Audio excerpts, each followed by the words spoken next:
All right, we are live, and I'm very excited to introduce you all to today's guest.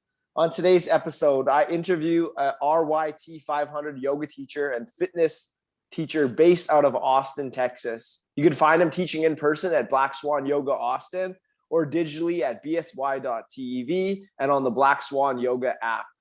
Welcome to the winner's circle, Todd Cline. Thank you. Thank you so much.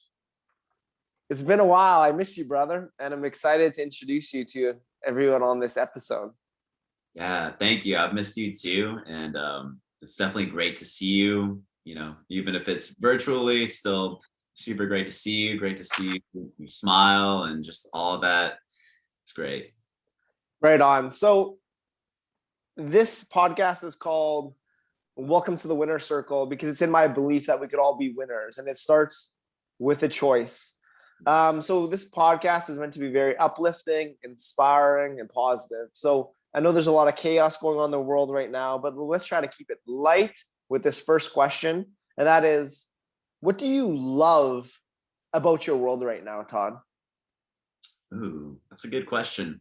I would say what I love about my world right now are the people that I'm surrounded by. I feel like I've kind of come to a place where I've surrounded myself with really good people that are on a similar path as mine, which is just to learn, which is to grow, which is to constantly, seek improvements and betterment of the self, and people that are, open-minded, a little more conscious, aware, and just good, genuine human beings that I inspire me every day and have made me realize how important it is to have good people around you. So where do you find this community? Where have you cultivated this community? Yeah, I would say that community has come through yoga. It's come through, my teacher trainings that I've gone through, my teachers, my peers around me, and the students. And I've surrounded myself with those who, again, are on that same path of just looking for the answers, like what is this life about, and trying to live in a way that is with integrity, that is with honesty, that is with truth, and just trying to live best life possible. And to keep you guided on this path, um, I'm sure you have a mission, and our mission is our North Star. It's our guiding light that guides us through all that we do, whether that be professionally, personally, and everywhere in between. And it can be changing, always changing sometimes. But for you right here, right now, what is your current mission on this reality plane? That's such a great question. Sadly, I don't have one like off or written down somewhere. Like I know is it, I've heard it and read it. You should have some sort of mission, something, so what it is that you're doing. But just off the top of my head, I Yeah. would say my mission is to live my best life possible, is to live this life as a student of life, to constantly be in the mindset of I'm here to learn, I'm here to grow, I'm here to evolve, and I'm here to be a part of it, to be here and to do my part in making this world better than how I left it. Would be my mission, and to just spread as much positivity and as much love around me, I guess, is a way that I'm doing it now through teaching yoga. It's just to hopefully impart, just like I said, just good energy, good vibes, positivity all around, and you know and just help to facilitate that, wherever I go. And you're doing it. You are a real winner. And I want you to let me know what that means to you. What does winning mean to you? And what does winning in your life look like for you today? Hmm, that's a really good question. All the good questions. Yeah, for me, I would say winning winning for me is it's this feeling. It's this feeling like I'm aligned in, what my intentions are. I'm aligned in my physical health and my mental, my emotional state and health. And it very much feels like this feeling like, and it's something you hear in yoga, this oneness, or this yoke, or yoga means to yoke. So feeling connected, feeling like I am a part of this thing, and not feeling isolated, and not feeling like things are happening to me, but everything is happening for me, Mm-hmm. by what's happening, and to see things happening that match my vision, or like my intentions, what I'm thinking, or manifesting, even to see it in front of me, and yeah, again, it's this feeling of like alignment and connectedness makes me feel like I'm winning. Mm-hmm. That's beautiful. And it's a process. So often, people in today's society set their win at a destination. And when they get there, it's a now what, versus just really enjoying the sweetness of the path. Mm, And as we follow our heart and as we embrace that progress and that process, doors open that otherwise wouldn't have been there. And many doors have opened in your life, and many wins have occurred. So let's take a moment to celebrate some of those. What are some of your most memorable wins? What are some things you are most proud of on your journey? yeah, good question. Well, last year, I was paid a very high compliment by being, I was voted Austin's best yoga teacher for 2020. And, for me, that was just it was a confirmation, a feedback of that I'm in the right place. I'm doing the work that I should be doing right now, and I'm doing it in a way that has resonated with enough people to have enough people vote me to be teacher of the year. And for me, I felt like it kind of came out of, I didn't expect it. I didn't even, that wasn't even on my radar of that even being a thing, of being that was a thing. So it was really humbling too. It just made me, it made me realize, and kind of, in a weird way, grounded me, and made me very appreciative of where I am. And it made me just look back at all the work that I've done leading up to it, and whatever the successes and all the failures along the way too. And it was very nice to have that kind of confirmation. Just, it's like, yeah, you're doing good. You're doing the thing. You're on the right path, and you're in the right realm. You're in the right world. You're in the right line of work. So that was just a really nice, because sometimes I think we question ourselves. Sometimes we wonder, like, am I in the right place right now? Am I doing the right thing? Am I, you know and so that was just a nice, just, yeah, you're exactly where you need to be. Mhm. Everything is happening for you, and you are enough. No, Exactly. that's yeah, that's beautiful. Congratulations. So that's a huge win. What are some other wins that you've encountered on your path that you're proud of? Yeah, I would say, um more recently, also towards the end of last year.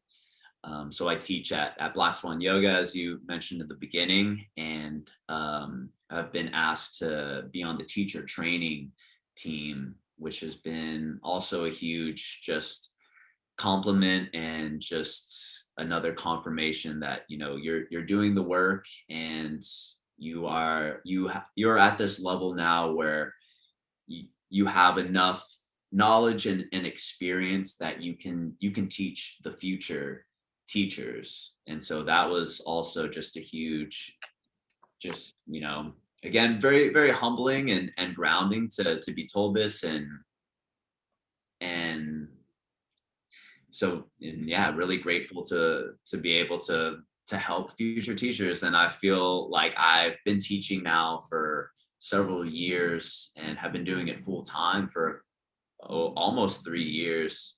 So I've accrued a lot of hours taught, and I've accrued just a lot of experience of what it is to be a teacher and what it is to be taught, and how to be in my own practice as well. So I feel like through that experience is really what comes through anytime that I'm in a training with future teachers. It's just I can I can pull from all of the experiences. I can pull from all of the good that's happened and the bad, and can, help to help others navigate the space, hopefully, a little bit better with that knowledge of, like, I've been here.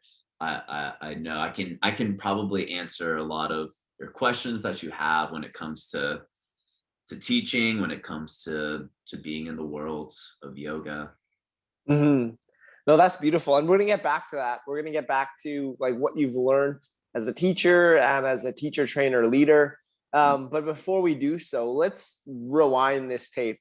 Let's rewind this tape and get back to the origin stories of Todd Cline. And we can go back as far as you wish. I know you, myself, and your former roommate and good friend Jimmy. We did an on it training together, and we went out for lunch at Wheatsville, and we had like a really great conversation where you guys shared with me your guys' backgrounds, which were both like mind blowing. So let's rewind the tape and let's just trace things back to as far as you went, as you want, that led you to where you are now.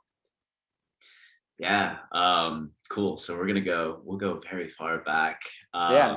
So I feel like this is kind of where my journey started, is when I was really young. When I was 2 years old, I was diagnosed with a kidney disease, an autoimmune disease.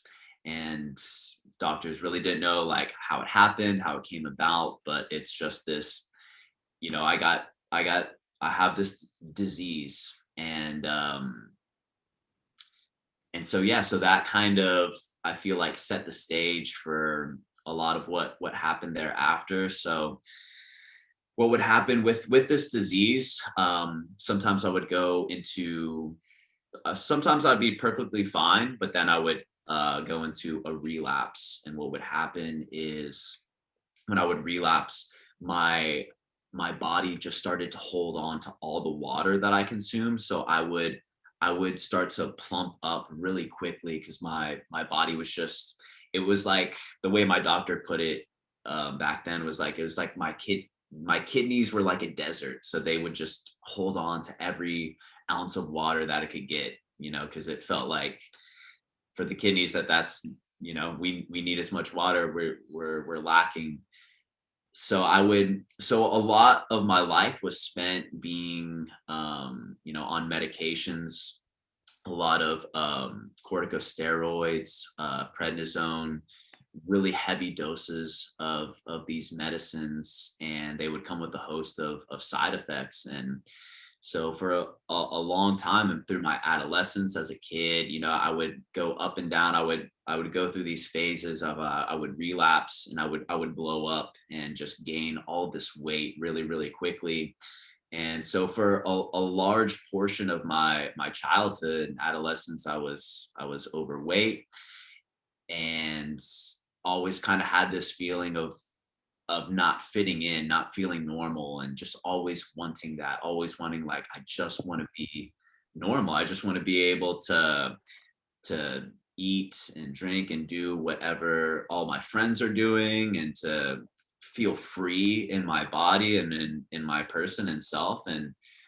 there are a lot of times where I felt like I didn't have that. And I also had just a compromised immune system. So I would get sick really easily. I would miss a lot of school.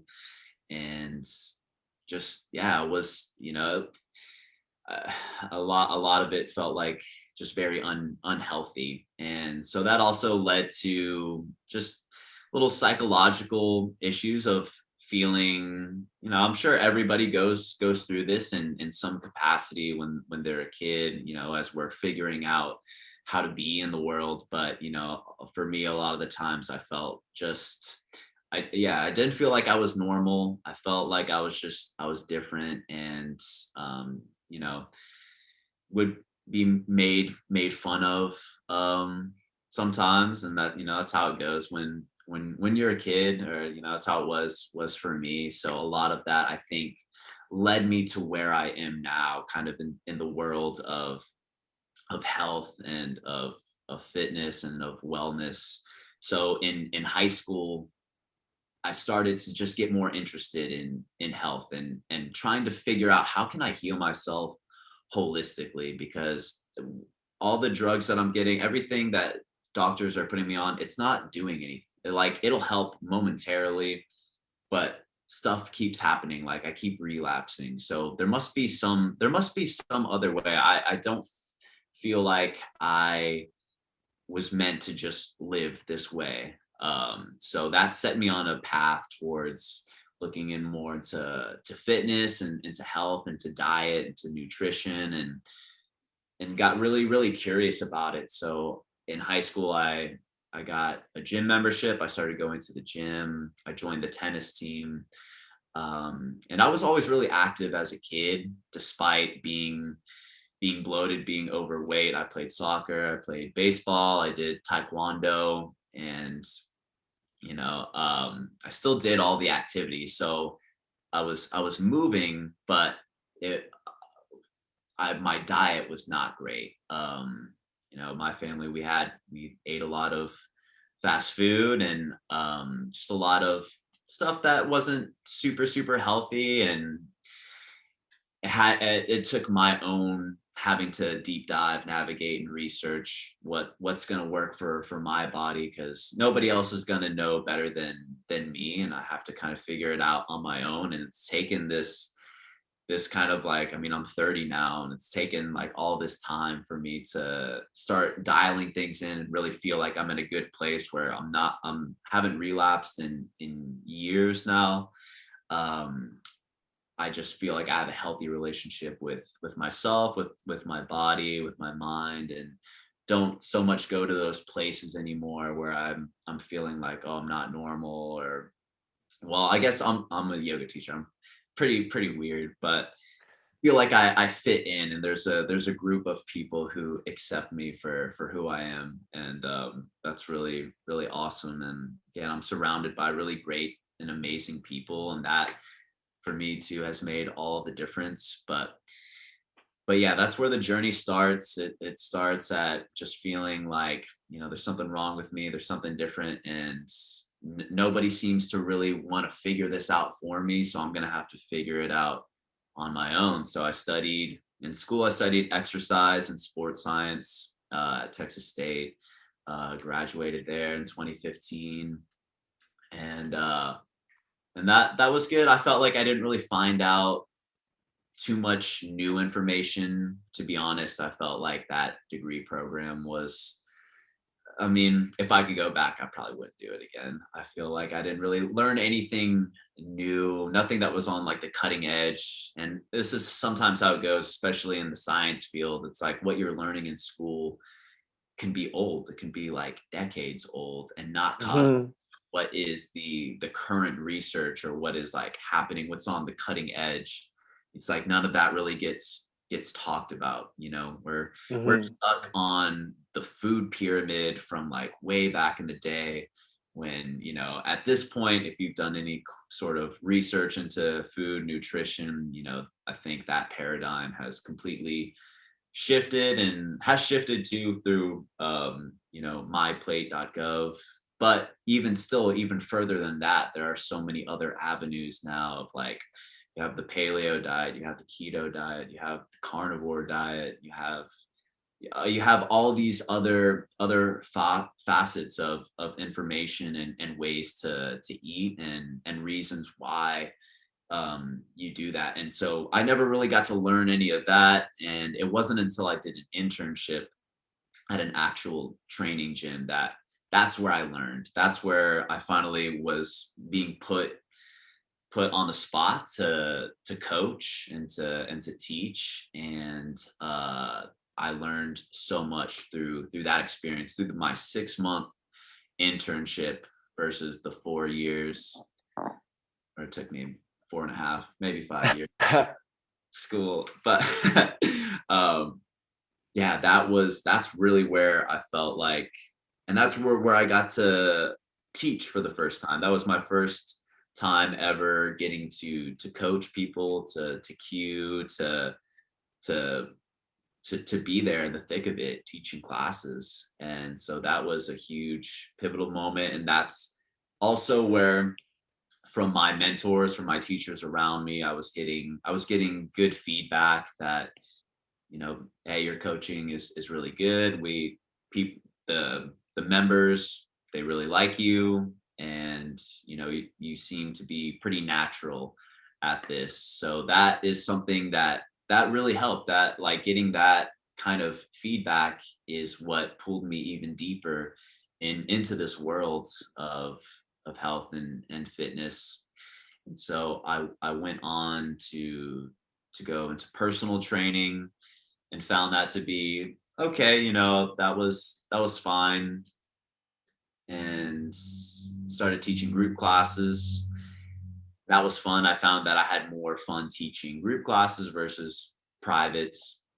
And finally I came to a point where, I had tried yoga, years ago, and was kind of curious about it again, kind of wanting to be like, to add to what I was doing. So I'm doing personal training, teaching group classes. So I'm like, what else can I do?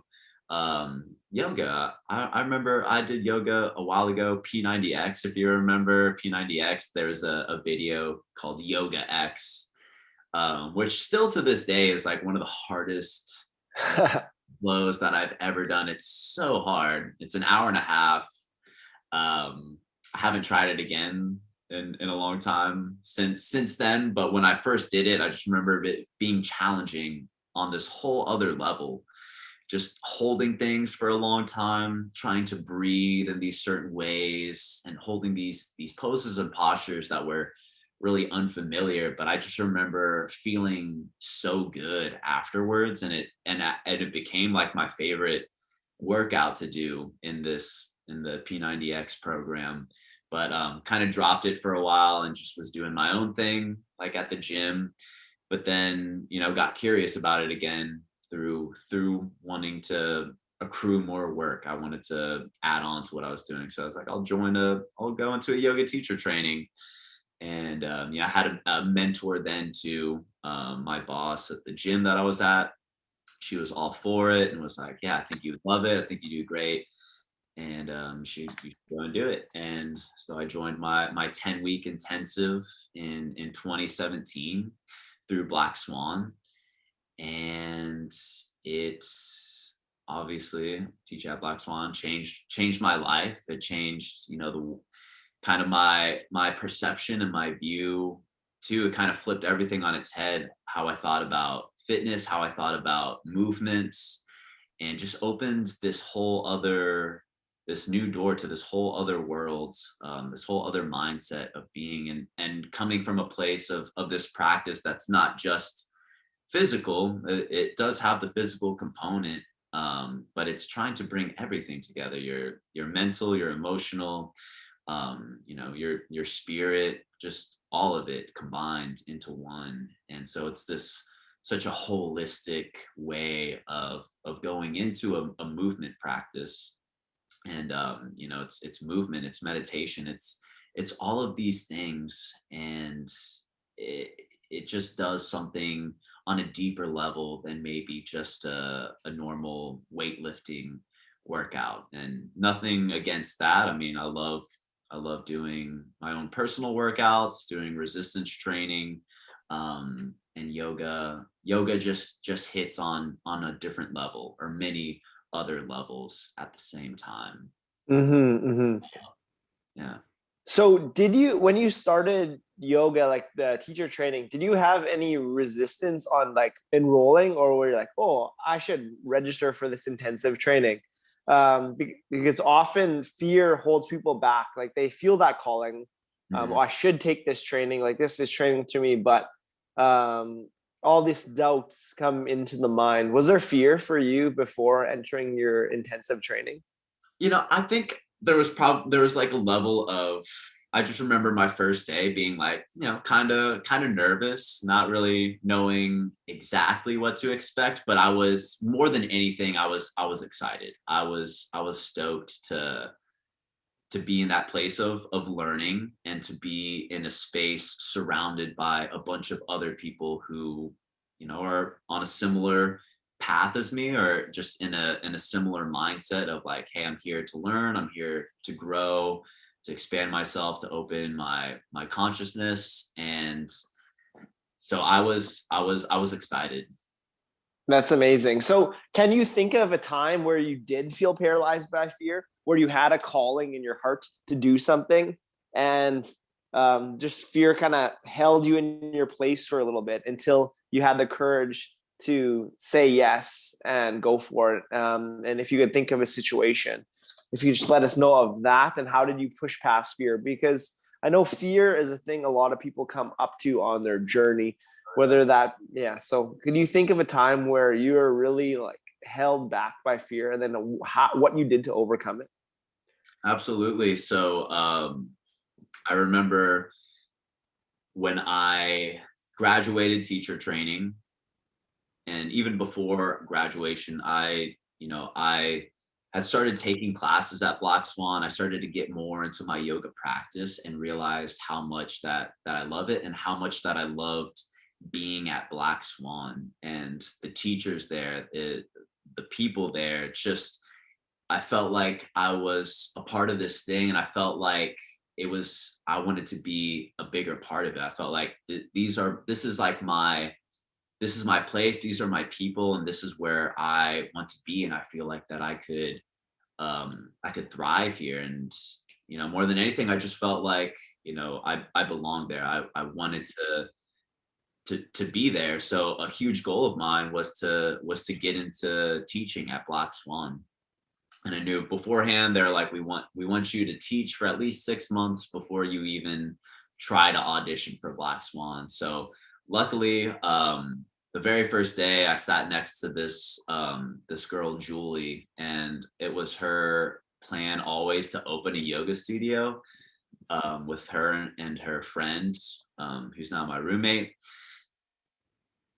And after teacher training, they opened the studio, and they hired a bunch of us from that teacher training. So there was this awesome opportunity of, being in this space. I get to practice teaching. There's not as much fear, because the classes are really small, so I don't feel like super too nervous. I would still get nervous about that, and I'm surrounded by my colleagues, or my friends from teacher training, so it's just a good space. But when I got hit with fear is, I was teaching here for 6 months, and decided like, okay, it's time for me to audition for Black Swan. And so one of the teachers from Black Swan came to one of my classes to audition me, to see how I did.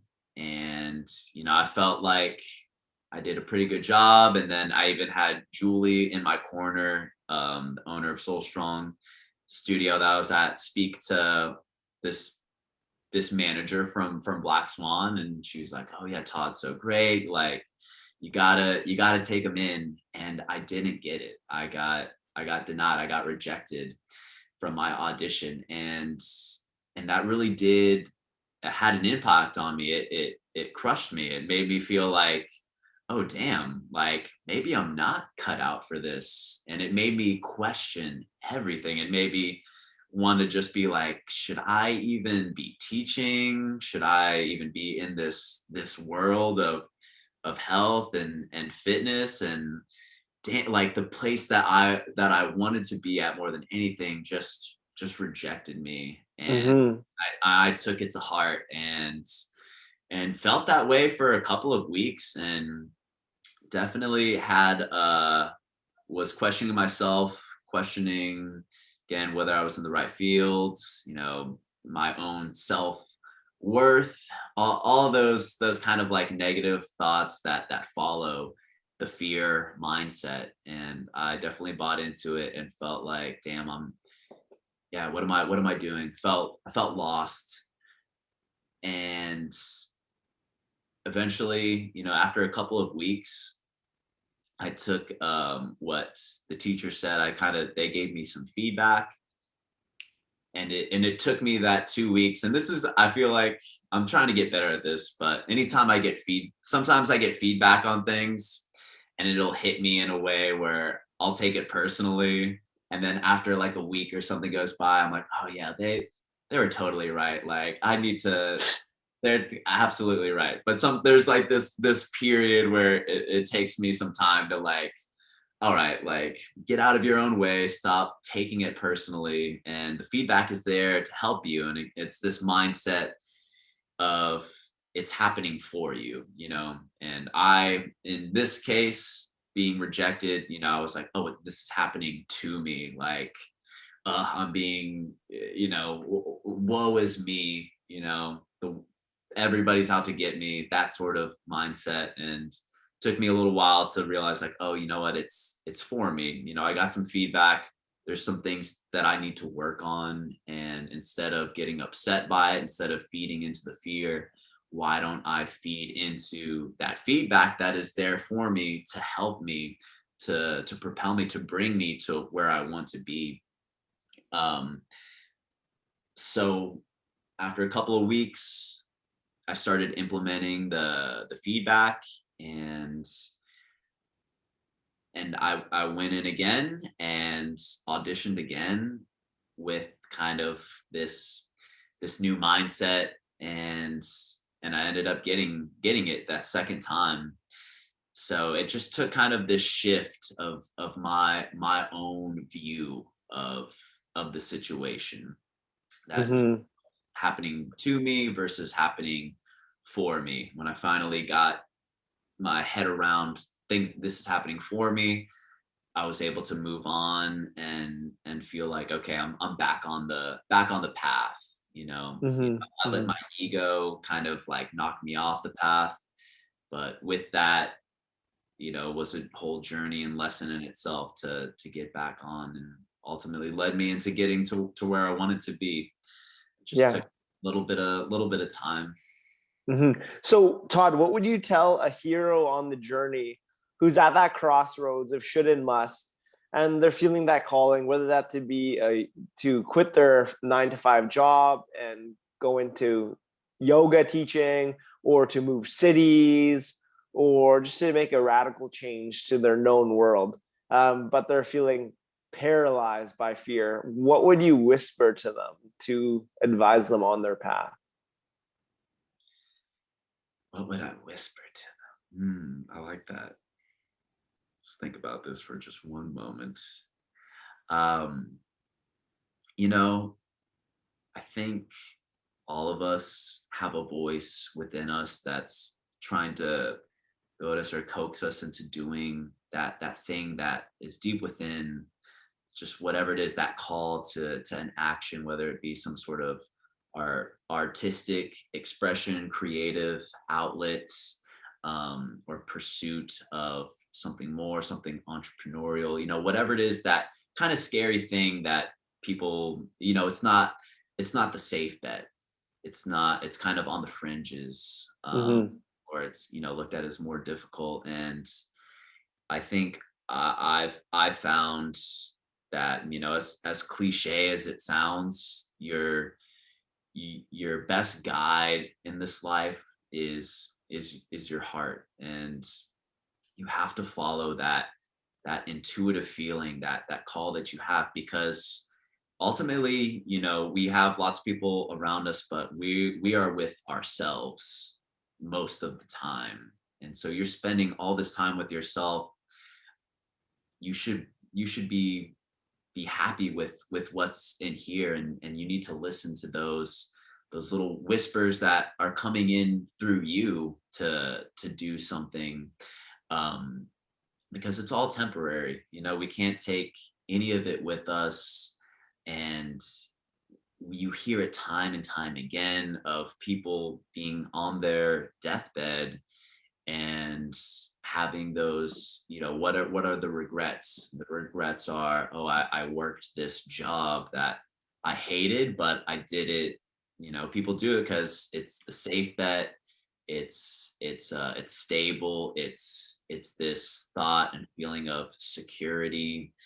um and you miss out on kind of the magic of life when you just kind of take this maybe linear path of working your way up some sort of corporate ladder. And I think that breeds a lot of unfulfillment. And that's what we're purpose seekers. And I think that's where we find the magic of life, is when we follow that purpose, and despite what's going to happen. And to know that there is no there security almost is a little bit of an illusion. Like any things could be taken away tomorrow, the next day. You don't know. There's no guarantees in this life, but can guarantee that you will feel much more fulfilled and much happier and more content by following what it is that speaks to you, that calls to you, because that is going to bring you into the worlds that you want to be in. It's going to bring you around the people that you want to be around. And it's how we grow. It's how we get better, is by stepping out of our comfort zone. And I think that's what can impede a lot of us, as we get comfortable. And that's just, it's natural. You want to take the path of least resistance. And and a lot of times that can be a good thing. But when it comes to what you are doing for the majority of your day, which ends up being the majority of your life, you should walk down that path of somewhere that you want to be every day, despite whatever it is that you might, how much money you're going to make or not make. That sort of thing. And it's another cliche that you do what you love and the money will come, that sort of thing. But I mean, money can buy all sorts of things, but you see it all the time of people having lots of wealth, but feeling totally depressed and anxious and just unfulfilled in their life, because they're not following their path. We get caught up in the rat race of life. We get caught up in that material seeking. And this is kind of our society in the United States anyway, is to be independent, is to get the thing, is to get the house, to get the car, to get the family. And it's kind of like this dream, this dream that gets fed to us. And and we take it as truth, like, oh yeah, those are the things to get. And not saying that those are bad things or bad goals to have, but I think part of growing up is so much unlearning, so much of like what you were brought up to believe and told to believe. It's this process of thinking a little more critically about it, or arriving to your own conclusions on the nature of life, and how things should be. Hmm. Yeah, my advice would be to just, again, it sounds simple, cliche, but listen to your heart, because that is ultimately where the happiness lies. Like, are you feeding that fire, that what your heart is telling you to do, if you go against it, then you're going against yourself. um, Mm-hmm.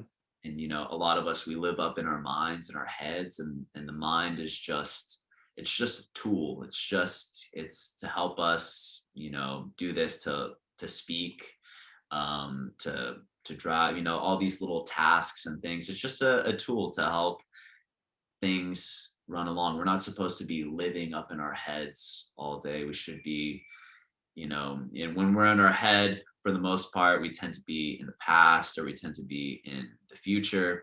And it's only when we're coming from this sort of heart centeredness are we living in the present moment.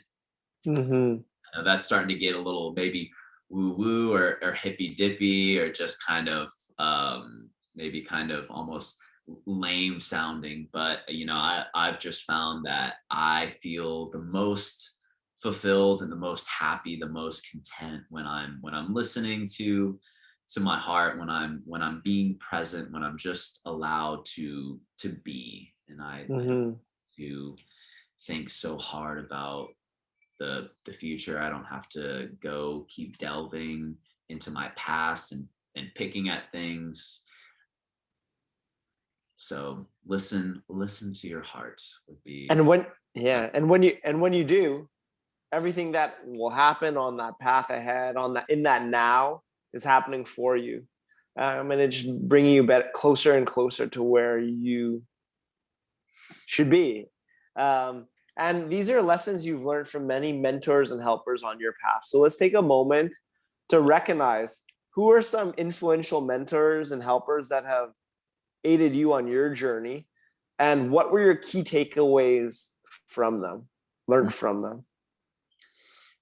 Yeah, great question. I almost look now, at this point, I look at everybody as a teacher. I look at every single person. Everybody is, we all have all these similarities, but we all have our own uniqueness, and everybody's uniqueness has something to teach you. And so I look at everybody kind of as a teacher, but the ones that that I go to listen to for advice, or for tips, or anything, I would say maybe it started, somebody that really helped me. All my yoga teachers from Black Swan, all the teachers in public class, all the teachers from teacher training, my martial arts teachers when I was a kid doing taekwondo, my teacher there, and then later on Curtis from 10th Planet Jiu-Jitsu was a great teacher. I love Joe Rogan and his podcast. I feel like opened up like a whole new world for me, and being able to listen, him himself is great, and he has all these wonderful qualities, and having such a wealth of guests and people from different perspectives, coming from scientists to artists, just running the whole gamut of different fields, and the masters and experts of their fields, being able to listen in to those people, through Joe's podcast, has been really helpful. um, I really like I really like recently I've been listening to some, or reading some, Joe Dispenza is a really great source. His story is really amazing, and I really like a lot of the things that he has to say, and his view on meditation and mindfulness, and his big thing, heart coherence, to help to kind of manifest whatever it is that you're wanting to bring into your experience. And that comes back to like living more presently, living from your heart, and just kind of being in that mindset and spirit of everything's happening for me, and to kind of be in that level of trust, and to put yourself into that state of coherence and love versus fear. And he explains it in a really cool way that makes sense to me. Some yoga teachers I really like, And these are teachers that I've only been able to take classes from virtually, but there's a teacher named Dylan Werner who is like just one of the greatest yoga teachers that I've ever come across. His classes are amazing. Patrick Beach is another teacher that I love his classes. I love just his energy and his vibe. And those are two people that have had a huge effect on the way that I teach and curate my classes. So if you're coming to take any of my classes, there's going to be a lot of inspiration from those teachers specifically. And then just everybody I come into contact now with, I view as a teacher. Everybody has something to offer, has something to teach. Sometimes those lessons are really cool and fun, around cool people. And sometimes you get those people that are less agreeable, or you have some kind of maybe not so great experience with, and there's a lesson in that too, and there's a teaching from that as well, because I kind of think that we're all just mirrors of each other. We're all kind of just reflecting back at each other, and we're all so much more the same than we are different. And having that kind of mindset, I think, helps to elicit a little more compassion and understanding, and has helped me to deal with situations or with certain people from that place of having compassion or understanding. Like if somebody's speaking to me in a way that's coming off as negative, or just this person is on it's got a weird vibe, have to like take a step back, don't take it personally, and realize that this person is just going through something. And if I really look, and if I have that mindset of we're mirrors and we're mirroring each other, then I'll be able to see what it is, like that, there's something inside that you're probably hurting inside. And I think a lot of people walk around with wounds, and there's again that cliche of hurt people. And so I try to keep that idea in mind anytime there's somebody who's causing some sort of shenanigans or rubs me the wrong way. Just try to remember, like, this person is also, they're going through their own thing inside. And if they're coming at me with something negative, it's not really about me, and it's something that's happening within them. And if I can, hopefully I can realize that quick enough to try to meet them where they're at, and still treat them with respect and with the dignity that they deserve too, whether or not they're coming off in a positive way or a negative way. They're still human. And I think that's one of the best things we can do for each other as humans, is to help keep each other's dignity and not tear each other down. Even if somebody is doing the tearing down themselves, to do your best not to come down to their level, or to just see where they're at and do your best to help to lift them up if you can, show them a better way.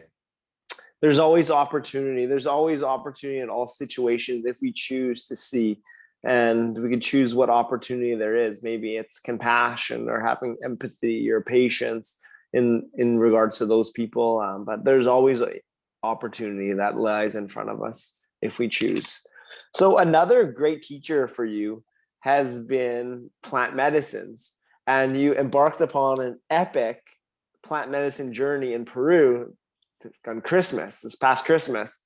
You were there for 3.5 weeks. So let's delve into that. How has psychedelics and plant medicine played a role on your journey, and what role has it played? What have been the learnings you've gleaned from that realm? Yeah,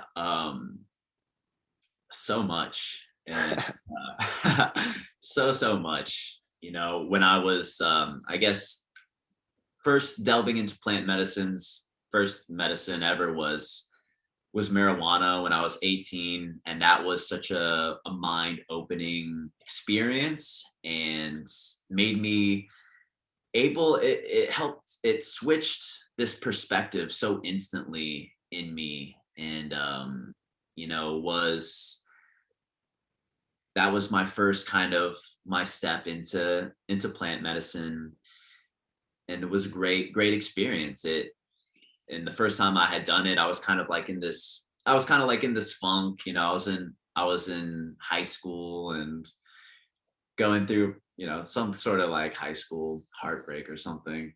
And uh and I remember my friend, offering it to me. I never tried it before, and was there with a group of friends, trusted friends that I'd known for a long time, and knew that I was in good hands, and that, before, I think my perception was, marijuana is bad. It's, I was, we're brought up to believe all these things about it. And I held those beliefs for a really long time. It wasn't until I was 18 that I tried it. And as soon as I did, it was like, oh, this is I like, why does this get demonized? Was like my first thought. I was like, why is this illegal? This is nice. Like, I feel great. I feel very light. I feel lighthearted. I feel a contentedness, and I feel like just it switched the perspective. The thing that I was thinking was such a big deal, put it into perspective of like, oh, it's not that. In the grand scheme of things, it's not that big of a deal. It like helps you to step outside of yourself and become the observer, and to look at things a little more objectively, and hopefully with a little bit of humor in it, to be able to kind of have some humility, and to laugh at yourself, to not take everything so seriously, I think was really helpful. And then it was probably maybe a year or two later that I had tried some psychedelics. I think the first one that I had tried was psilocybin mushrooms, and I just remember that being a ton of fun. It was a great experience. So with friends, we're just doing it recreationally, but had a lot of fun. Felt like we had these kind of really cool conversations that felt just really epic at the time. We're young and having these really deep conversations about life, about death, about just running the full gamut of life. And especially too, being young and trying to figure it all out, it felt like the medicine was just helping me to become a little more curious and a little bit more introspective in a good way. And for the most part, through college, I've done psychedelics in college a handful of times, like maybe 5 or 6 times, and always had a really good experience from it for the most part. I think there's maybe one time that like had like a bad experience, and even looking back now, it happened for a reason. It happened because I was maybe my intentions weren't so great behind it. And it wasn't until more recently, a couple of years ago, that I started to get, I went through a long phase where I hadn't done any really psychedelics at all, maybe 5 or 6 years, and then kind of came back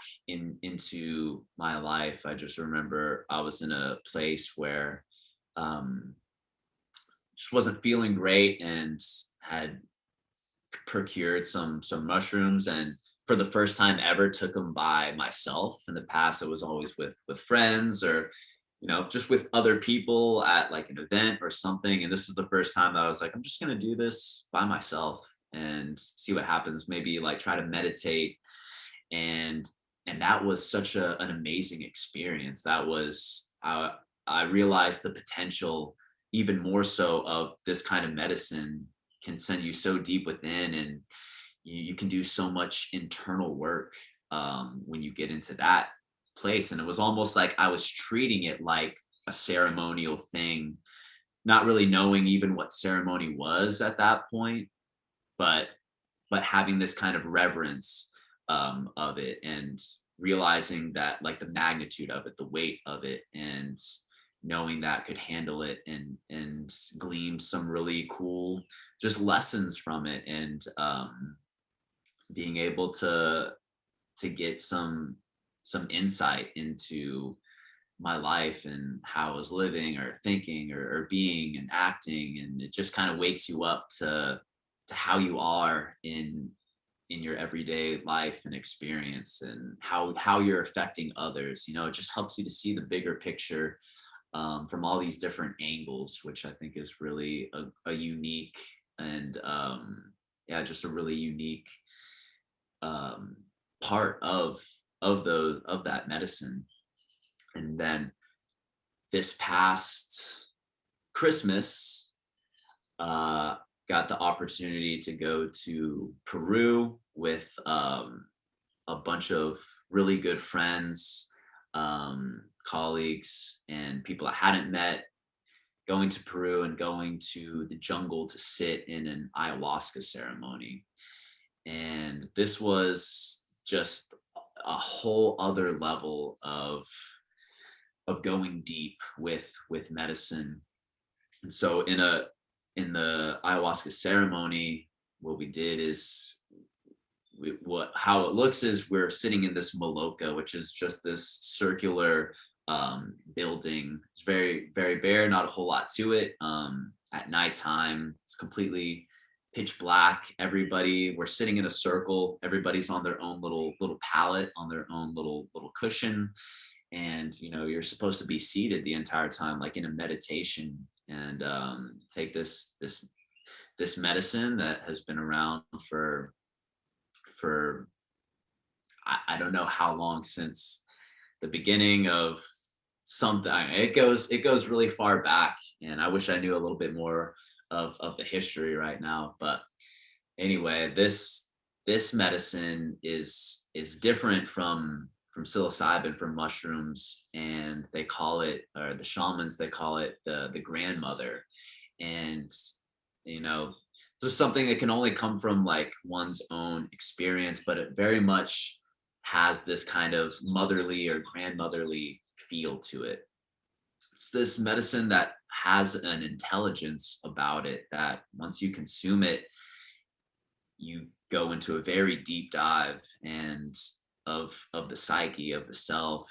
And this medicine can really show you some points, some really important points of how you're living your life, different things that have gone down. And also it'll show you really nice things. It'll also show you it will show you your trauma. It'll show you those things that you need to get over, maybe haven't been shown how to do it properly. And the way we go about it here in the West is to prescribe medications, pharmaceuticals to help with these things, therapy. And not saying that is wrong by any means, and can be helpful, but this medicine feels more of, like, for me, the truth in figuring out what are root causes of issues. It's going back down to the root of issues, and helping you to see things a little more clearly. Like, why am I like this, or why do I have this attitude towards this thing or that thing? Why do I behave in this way? Helps you to understand why. It also helps you to forgive yourself, and also helps you, this medicine, a big part is to purge out things that you're holding on to that maybe you shouldn't be holding on to anymore. We get ideas in our heads. We're constantly telling stories in our heads, and we're just kind of like the story making animal, if you will. Just always always a narrative in our head. And this medicine can really help you realize that truth of, like, oh, we're always telling these stories, and we attach to certain points that we turn into our identity. And that can be for the better, can also be for not better. Could be things that are holding you back, ideas you have about yourself, like, oh, I can't do this because X, Y, and Z, because this is wrong with me, or I'm not good at this thing, and never really giving any thought of like, well, why do I think that? Why do I think I'm not good at this thing? And this medicine can really help you to see that, to see the truth that this is an idea that got put into you. Might have been you yourself doing it, could have been somebody else doing it that you maybe you trusted or you just believed them when they said it. And so now you've attached this thing to you and now it's become a part of you, and we attached ourselves to it because it's what we've come to know, and it turns into a comfort even if it's something negative. It's something familiar, something that we can go back to. It's like, oh, we know it. Yeah, I'm not good at math, so like I just won't ever do anything that involves that. Or I'm not really good at drawing, so I'm never going to do anything artistic. And we just go along like that without giving it any sort of thought. And this medicine, a big part of it, like I was saying, is purging. And not just purging, but being precise with it, like realizing like, oh, there's this thing that I'm holding on to. And for me personally, I was having the experience of having an aversion to purging. Something would come up and I would feel it and I would know what it was about, but then I would try to prevent myself from purging because I was like, for all the reasons of like, it's gross, I don't want to throw up. It's just not a comfortable experience. But some others were telling me, because we sat for 5 nights of ceremony, so we had plenty of time to kind of get our bearings and how to hold ourselves during ceremony. And so every night, it was like a new lesson, and it was like felt like I kept getting better at holding my own, holding that space for myself, and just arrived at the place where I was like, yeah, it's time to let these things go. These things take such a deep root, even though they're not us. We believe it to be us, and again, it's just through time of repeatedly thinking these things, it becomes part of our identity, and it just becomes more solid. And that purge is so important for freeing yourself and liberating yourself from from limiting ideas on yourself. And for one of mine, personally, was having the feeling of not measuring up or not being good enough. And I think a lot of us probably have that feeling, whether at one time or another, of not being enough, not being worthy of whatever it is. And I felt that come up, like, oh, that's an idea that got put into me and has just been there for a long time, and I've let it become a part of my identity. But now in this moment, I can see it for what it is.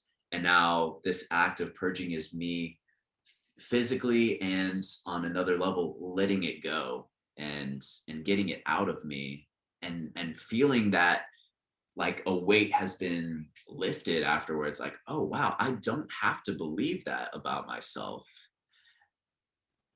And I just don't know if there's any other way that I could have arrived at these sort of things without the medicine. Not saying that the medicine is necessary for everybody or anybody to have a fulfilling and meaningful and open-minded life full of learning and growth, but it has certainly been instrumental for me, and like you said, has been a huge teacher for me, over and over and time again. And it's a good check on myself. It's a good check on my ego. It's a good check on my behaviors. It's just a great way to check in and like step outside of yourself and look, peer at yourself, being able to see it all in this perspective that under normal circumstances, normal everyday living, you can't quite get to that perspective so quickly. Um, so it's been a huge teacher for me. It's extremely humbling, but at the same time, it's also very freeing if you allow it to be. Mhm. And I don't know. I feel like it's improved my life, and it's made everything better. It's made me see everything a little more clearly, and that's how I've arrived at these conclusions, talking about living from the heart and being present. All of those lessons really came from the medicine. It just makes you realize how much we put on ourselves, how much, again, in our society we're in this race, always having to like get the next thing, go to the next. And while it's great to level up and to grow, we get so caught up in our heads and can get into those mindsets of like, damn, I'm not enough, or I'm not where I want to be. And then that takes us down and takes us out of the present, when really it's like it's all happening right here. It's all happening right now. And if you can just be with that, then you're gonna get the lessons, you're gonna get everything that you need to keep moving forward. If you could just be here now. Beautifully said. It was exactly what you needed on your path. And through it all, through all the highs and lows that is life, what has been the number one lesson that you've learned on your journey that is speaking to you right here and now that you'd like to share with the listener Mm, mm. and myself? I would say that kind of what I was just talking about, that feeling of not being good enough was something that I let kind of run through me wild in me, to have those negative thoughts about myself, and like, oh, like comparing myself to others, and then not measuring up to it, and that just putting me into kind of like that state of maybe a little bit of fear, of anxiousness, or feeling like a lack, like there, or feeling like I'm being treated unfairly, or like I got dealt maybe this hand. I'm like, wow, well, why did I get this and somebody did this? And I feel like through medicine, and through just too like the activities of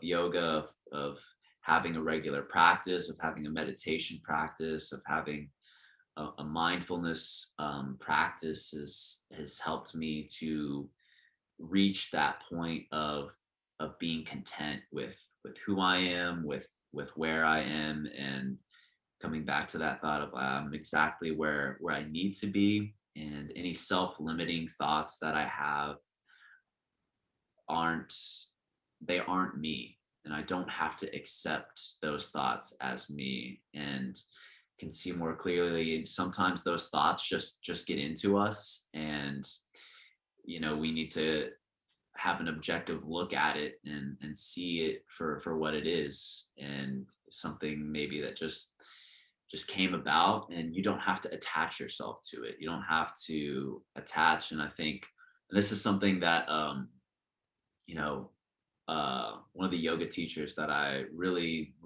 just get a lot from, Dylan Werner, says what really makes somebody advanced, or a yogi advanced, is their ability to discern, what is right information, what is information that's not really accurate, telling myself like I'm not worthy, or this or that. Having that ability to discern that, oh, those thoughts they don't belong here. They got in here somehow, but like I don't have to attach to it, and can let it go and come back to just a place of peace and contentedness. hmm So very well said, Todd. So to close every episode, I ask all guests a final two questions, and we're at that point now for your two final questions. And the first one is, in three words, how would you describe the experience you are having on this earth? 3 words.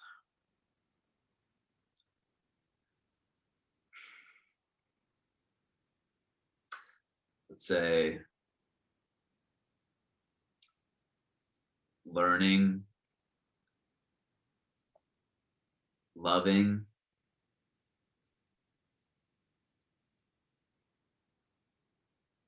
and discovering. Learning, loving, discovering. Beautiful. And then for the final question, I'm going to use some of my magic. I believe we all are magicians. We all have that ability to manifest realities, worlds. And I'm going to bring us into the future. I'm going to transport us alongside an 85-year-old Todd Cline. And I want you to picture this 85-year-old Todd Cline in your mind. What does he look like? Who does he surround himself with? What is he doing? What is the legacy that you've left behind?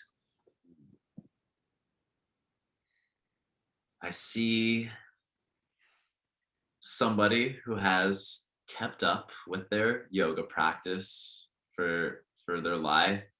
See somebody living on beautiful land, surrounded with beautiful people, all loving and doing work on that land, and being, I see this self-sustaining system of community, of people, of everybody around, everybody just helping each other out, serving the community, all in service for the betterment of humanity, of themselves, and yeah, just a coherence among community.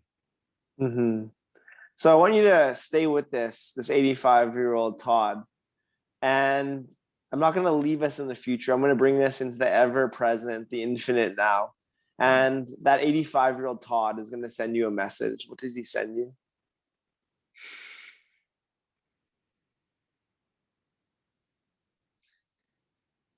So stay on the path, keep doing what you're doing. Right on. Well, it's been an honor and a pleasure. It's been so nice to catch up, Todd. And I hope everyone listening has gleaned some of your light, some of your wisdom that you've learned on your path, and to help them on theirs. Where can they find you if they're interested in connecting or learning more or taking your classes? Yes. So you gave a nice little plug in the beginning. You know, if you're in Austin, Texas, you can find me at Black Swan Yoga Studios. You can also find me on BSY TV. That's bsy.tv, and I have several yoga flows on there, and am continuing to add content to my my page, my library of videos.